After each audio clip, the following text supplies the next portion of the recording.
বন্ধুরা, চলে এসেছি একটা নতুন ভিডিও নিয়ে। দেখতে পাচ্ছ অনেকদিন ভিডিও ছাড়ছি না, ভিডিও পোস্ট করছি না। আজ চলে এসেছি পায়রাদেরকে খাবার খাওয়ানোর জন্য। যারা নতুন, লাইক কমেন্ট শেয়ার করে দেবে আর সাবস্ক্রাইব করতে ভুলবে না, যাতে নতুন ভিডিও ছাড়লে তোমাদের কাছে যেতে পারে। হ্যাঁ, চলো আজ পায়রাদেরকে খেতে দেওয়া হয়। অনেকে কমেন্ট করেছিল বা চেনা পরিচিত বলেছি যে সব পায়রাগুলো দেখানোর চেষ্টা করছি। আসছে, দেখো দেখো আমার হাতে খেয়ে আমার গায়ে মাথায় বসে পড়ছে। দেখো হাতে বসেছে।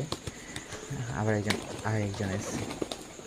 এদের ভয় টয় বলে কিছু নেই। দেখে নাও আমার পা কী করতেছে, পায়ের উপর উঠে নখ দিয়ে ছিঁড়ে দিচ্ছে। দেখো এদের খুব বড় বড় নখ হয়ে গেছে। দেখো আজ দিয়েছি এদেরকে ধান, কতদিন যাবৎ ধান দেওয়া হচ্ছে। এদের মতো বেড়েই চলেছে, দিন দিন শেষ আর হচ্ছে না। তাই চলো দেখো কতগুলো পায়রা তোমরা দেখতে পাচ্ছ। কতগুলো হতে পারে বলবে কমেন্ট করে। তোমরা পায়রা চাষি অনেকেই আছো বা পায়রা পোষো, দেখে বলবে।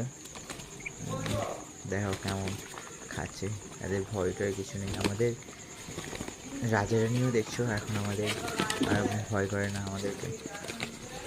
এখন রাজা বলে ডাকলেই কাছে চলে আসে, রানী বলে ডাকলেই আমাদের কাছে আসে, চলে আসে, খুব চিনে গেছে। দেখো সব পায়রাগুলো দেখছি, দেখতে পাচ্ছ। দেখো কত, যারা নতুন লাইক কমেন্ট শেয়ার করে দেবে ভুলবে না। রাখছি তাও কত পায়রা, কত খাবার লাগে। ছাদে উঠলেই মাথায় এসে বসে যাবে, মাথায় গায়ে। আমার তো কাঁধে ছেড়ে দেয়, যখনই উঠবে তখনই ছেড়ে দিতে হবে এদেরকে। রাজারানি এমন খেতে দিয়েছে, রাজারানি পেখম তুলে আছে তো গোটা গায়ে লেগে যাচ্ছে, ওদের গায়েতেই ধান আটকে যাচ্ছে। দেখো দেখতে ঠিক না, জানি না। দেখো এই দেখো আমাকে যেতে দেবে না, এখন চলে এসে আবার এক্ষুনি চলে এসে দেখে নিস।